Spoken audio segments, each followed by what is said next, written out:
Hello everyone, welcome to my YouTube channel Sky English Corner. Today we are going to learn about present continuous tense. प्यारे viewers, आज हम सीखने जा रहे हैं प्रेजेंट कंटिन्यूअस टेंस के बारे में। तो प्रेजेंट कंटिन्यूअस कंटिन्यूअस शब्द बना है टू कंटिन्यू। तो कंटिन्यू का मतलब होता है जारी होना, जिसकी सेकंड फॉर्म है continued, continue, third form continue. Continue यानी जारी होना, इसी शब्द से बना है कंटिन्यूअस, प्रेजेंट कंटिन्यूअस टेंस। प्यारे व्यूअर्स, प्रेजेंट कंटिन्यूअस में कोई भी कार्य होगा, कोई भी कार्य जो होगा, इसका मतलब कि वो वर्तमान समय में जारी रहेगा। हमने बताया था कि प्रेजेंट इंडेफिनिट में कोई भी काम हो, यदि समय न दिया गया हो तो उसका अनुमान नहीं लगाया जा सकता, लेकिन प्रेजेंट कंटिन्यूअस में समय का अनुमान लग जाता है कि काम जारी है, वर्तमान में काम जारी है। प्रेजेंट कंटिन्यूअस की पहचान है रहा रही रहे हैं, बस रहा रही रहे हैं, यानी कि जा रहा है, खा रहा है, सो रहा है, रो रहा है, गा रहा है, एक्सेट्रा एक्सेट्रा। इस तरह से यदि हमें हिंदी वाक्यों के अंत में नजर आए तो हम समझेंगे कि है हमारा टेंस क्या है, प्रेजेंट कंटिन्यूअस टेंस। आइए सीखते ही, बड़ा आसान है। मैंने पहले ही बताया था कि एक बार आपका बेसिक क्लियर हो गया तो सारे टेंस आपको आसान लगेंगे। बड़ा ही आसान है, कुछ नहीं है, इज एम आर का प्रयोग करना है। किसका प्रयोग करना है? इज एम आर, और साथ में मेन वर्ब में आई एन जी लगा देना। क्या क्या प्रयोग करना है? इज एम आर, और मेन वर्ब में क्या लगा देना है? I N G. आइए देखते हैं कहाँ लगाएंगे इज, कहाँ लगाएंगे एम, और कहाँ लगाएंगे आर। तो यदि सब्जेक्ट होगा हमारा आई तो लगा देंगे एम, आई के साथ बंध चुका है एम। सब्जेक्ट हुआ हमारा यू बी दे या कोई भी प्लूरल तो लगा देंगे आर। सब्जेक्ट हमारा हुआ ही सी इट या कोई भी सिंगुलर तो लगा देंगे इज। चलिए कुछ हिंदी सेंटेंसेस से शुरुआत करते हैं। प्यारे व्यूअर्स, इन दीज डेज का मतलब होता है इन दिनों। इन दीज डेज का मतलब होता है इन दिनों, अक्सर देखने को मिलता है प्रेजेंट कंटिन्यूअस में। नाउ अ डेज का मतलब होता है आजकल, नाउ का मतलब होता है अभी। ये शब्द देखने को मिलते हैं प्रेजेंट कंटिन्यूअस टेंस में। इन दोज डेज होता तो उन दिनों होता। आइए देखते हैं हिंदी के एग्जाम्पल से, बड़ा ही आसान है ये टेंस, सबसे आसान है। आइए देखते हैं हमारा स्ट्रक्चर क्या होता है एस बी ओ का। लेकिन हेल्पिंग वर्ब कहाँ लगेगा? सब्जेक्ट के तुरंत बाद। आइए फिर बनाने की शुरुआत करते हैं। पहला सेंटेंस है मैं भानपुर जा रहा हूँ। आपको पता ही है कि सब्जेक्ट है हमारा आई। यदि नहीं पता है तो हमारी पहले की वीडियो जरूर देखें, उसमें मैंने सभी बेसिक पॉइंट्स को अच्छे से क्लियर किया है। सब्जेक्ट के तुरंत बाद main, no no no, main verb पे नहीं जाना है, हेल्पिंग वर्ब आई के साथ किसका प्रयोग करना है? एम का। इन तीनों में से किसका करना है? एम का। तो हमने लिख दिया एम। अब इन तीनों के बाद में क्या लिखते हैं? मेन वर्ब में आईएनजी। मेन वर्ब है जाना, जाने की अंग्रेजी होती है गो, गो में लगा दिया आईएनजी। अब बचा है भानपुर। भानपुर है एक जगह का नाम, और अगर जगह का नाम दिया है तो गो के बाद लगा दो टू और लिख दो भानपुर।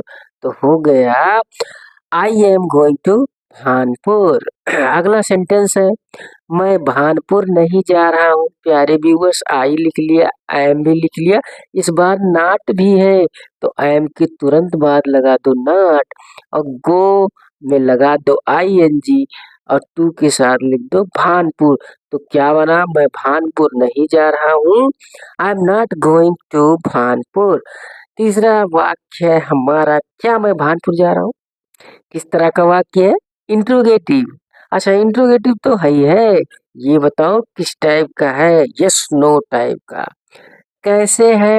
क्योंकि क्या से शुरुआत हुआ, और जब क्या से शुरुआत हो जाए किसी सेंटेंस की तो हम हेल्पिंग वर्ब को बाहर निकाल लेते हैं। आइए निकालते हैं। हेल्पिंग वर्ब क्या है आई के लिए? एम है। एम को निकाल लो बाहर। यहाँ से उठा के यहाँ रख दो। तो लो हमने रख दिया। और जब पहले लिखा तो ये कैपिटल हो गया। अब जब इसको एम को आगे रखोगे तो एम के बाद क्या आएगा? आई। आई लिख दिया मैंने।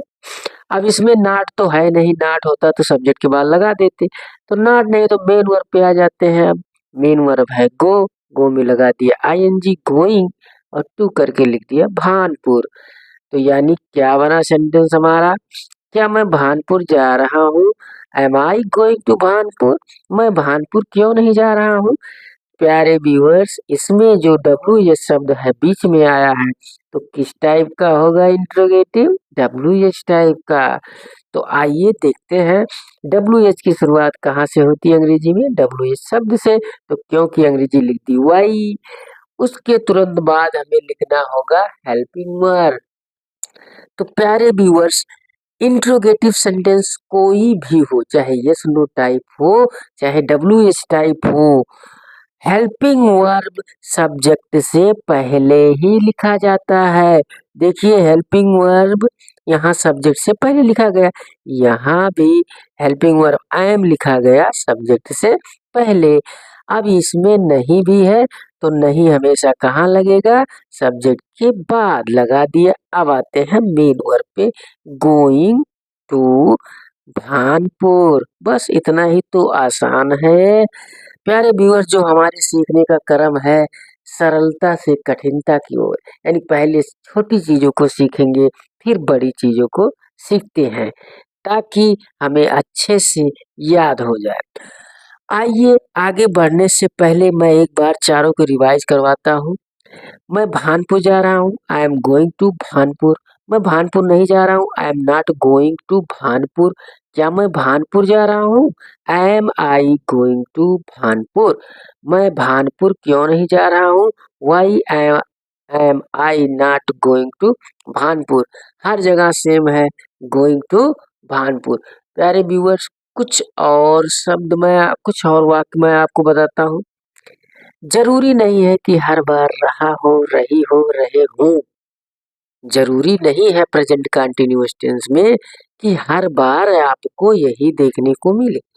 हाँ, कई बार हम कार्य को देख के अंदाजा लगा लेते हैं कि जैसे अगर कार्य जारी है, काम का होना जारी है, तो हम प्रेजेंट कंटिन्यूअस टेंस में बनाते हैं। आइए सेंटेंस देखते हैं। सेंटेंस है हमारा, हम कक्षा में बैठे हैं।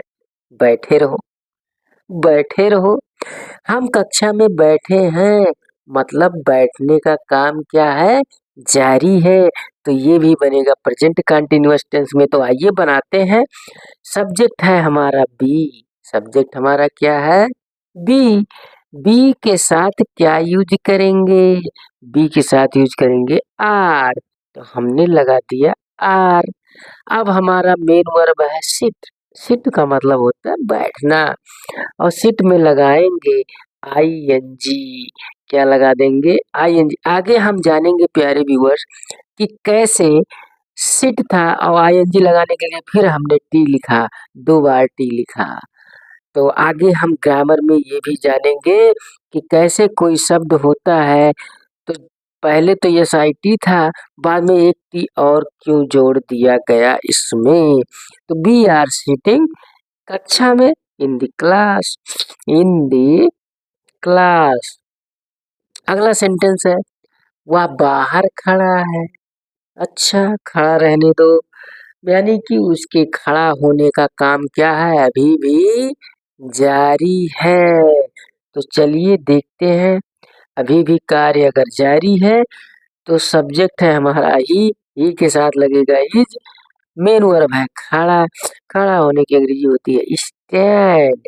स्टैंड यानी मेन वर्ब में कुछ लगाना है ना, आईएनजी लगाना है, लगा दिया हमने, बच गया बाहर, लिख दिया outside. He is standing outside. He is standing outside. प्यारे व्यूअर्स, एक सेंटेंस मैं आपको और बनाता हूँ। उसको पहले बनाएंगे फिर सुनेंगे ध्यान से। है आज हम प्रेजेंट कंटिन्यूअस टेंस के बारे में सीखने जा रहे हैं। आइए बनाने की शुरुआत करते हैं। इसमें सब्जेक्ट क्या है? तो प्यारे व्यूअर्स, सब्जेक्ट सीखने के लिए मैंने बताया है स्ट्रक्चर ऑफ सेंटेंस में, आप जाके जरूर एक बार देखें। अगर नहीं जाना चाहते तो इधर आइए। फिर मेन वर्ब है सीखना, सीखने यानी मेन वर्ब से प्रश्न करते हैं हु का कौन सीखने जा रहे हैं? हम। तो हम क्या हुआ? सब्जेक्ट हमने लिख लिया, सब्जेक्ट बी। बी के साथ हेल्पिंग वर्ब क्या लगाएंगे? आर। फिर आर के तुरंत बाद कहाँ जाना? मेन वर्ब हमारा लर्न, LEARN लर्न। और लर्न में मेन वर्ब में कुछ लगाना होता है, क्या लगाएंगे? ING लगा दिया हमने, ING लर्निंग हो गया। अब बचा क्या क्या है, आइए देख लेते हैं।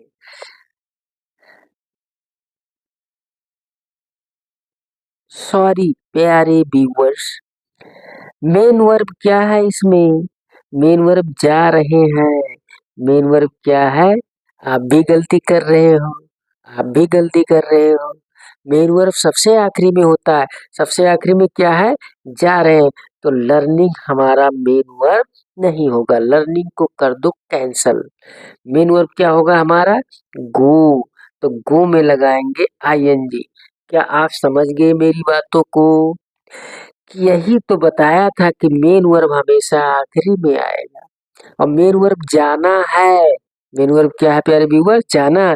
तो बी लिख लिया, हेल्पिंग वर्ब लिख लिया, उसके बाद मेन वर्ब में लगाएंगे ING। अब देखेंगे क्या क्या बच रहा है। अब बच रहा है सीखना और बच रहा है प्रेजेंट कंटिन्यूअस टेंस के बारे में। तो प्रेजेंट कंटिन्यूअस टेंस के बारे में यदि बच रहा है तो छोड़ो, पहले सीखने में ना लेनी है तो टू के साथ हम जोड़ देंगे, क्योंकि दो वर्ब होता है। अगर आपको ज्यादा डिटेल्स में जानना है तो डबल वर्ब की क्लास देखिए आप, हमने उसमें डिटेल से बताया हुआ है। तो टू करके हम लिख देंगे लर्न। क्या लिख देंगे? लर्न। किसके बारे में? Present continuous tense. तो किसी के बारे में की अंग्रेजी होती है, मैं यहाँ लिख देता हूँ, यहाँ आपको दिखाई देगा। मैं यहाँ लिख देता हूँ अबाउट। अबाउट का मतलब होता है के बारे में। तो मैंने लिख दिया, यहाँ पे भी क्या लिख दिया? About present continuous tense. Present continuous tense. दोबारा मैं समझाता हूँ। अभी बच गया है टुडे। टुडे अगर पहले लिखा है तो आप पहले लिख सकते हैं और नहीं तो बाद में लिख सकते हैं। हाँ, यदि अगर पहले टुडे लिखेंगे तो कॉमा लगाना पड़ेगा और बाद में लिख देंगे तो कोई दिक्कत नहीं होगी। तो यहाँ आप लिख सकते हैं टुडे। मैंने लिख दिया, आप समझ जाएंगे। इतने तो समझदार आप हैं ही। चलिए, आज हम प्रेजेंट कंटिन्यूअस टेंस के बारे में सीखने जा रहे हैं। तो we are going to learn about present continuous tense. अब आप वीडियो को शुरू में ले जाइए। हमने यही बोला था, क्या बोला था? Today we are going to learn about present continuous tense. ये वीडियो मैं ज़्यादा लंबी नहीं करना चाहता, क्योंकि अगली वीडियो में हम देखेंगे बड़े बड़े सेंटेंस बनाना और कुछ स्पेशल सेंटेंसेस को भी देखने वाले हैं। तो बस इस वीडियो में इतना ही। प्यारे व्यूअर्स, यदि आप देख रहे हैं तो आप कंटिन्यूअस की स्पेलिंग एक बार कमेंट जरूर करें। Thanks for watching this video. Please do watch, like, share and subscribe this video. प्यारे व्यूअर्स, अभी जाना नहीं है, अभी जाना नहीं है। वीडियो खत्म करने से पहले मैं आपको एक बात बता दूं कि हम इसी चार तरह से हर वाक्यों को बनाना सीखेंगे। इसको बनाने से होगा क्या? इसको बनाने से हमारी स्पीड बढ़ेगी और हमारे दिमाग में ये बात फीड हो जाएगी कब हमें हेल्पिंग वर्ब निकालना है, कब नहीं निकालना है। किस प्रकार से? जैसे यही सेंटेंस है, मैं भानपुर जा रहा हूँ, I am going to Bhanpur. मैं भानपुर नहीं जा रहा हूँ, I am not going to Bhanpur. क्या मैं भानपुर जा रहा हूँ? Am I going to Bhanpur. मैं भानपुर क्यों नहीं जा रहा हूँ? Why am I not going to Bhanpur. इसी तरह से मैं दो सेंटेंस और देता हूँ और हिंदी में कैसे बनेगा मैं बता देता हूँ, इंग्लिश में जरूर बना के दिखाइए। बनाने का प्रयास कीजिए। जैसे सेंटेंस है, मेरा भाई इतिहास पढ़ा रहा है, मेरा भाई इतिहास नहीं पढ़ा रहा है। क्या मेरा भाई इतिहास पढ़ा रहा है? मेरा भाई इतिहास क्यों नहीं पढ़ा रहा है? यानी कोई भी सेंटेंस आगे मैं जो बनाऊंगा, जो मैं पॉजिटिव में या किसी में बनाऊंगा, आप उसका चारों बनाने का प्रयास कीजिए। यानी पॉजिटिव भी, निगेटिव भी, इंट्रोगेटिव निगेटिव भी बनाने का प्रयास कीजिए। अब आप वीडियो को बंद कर सकते हैं।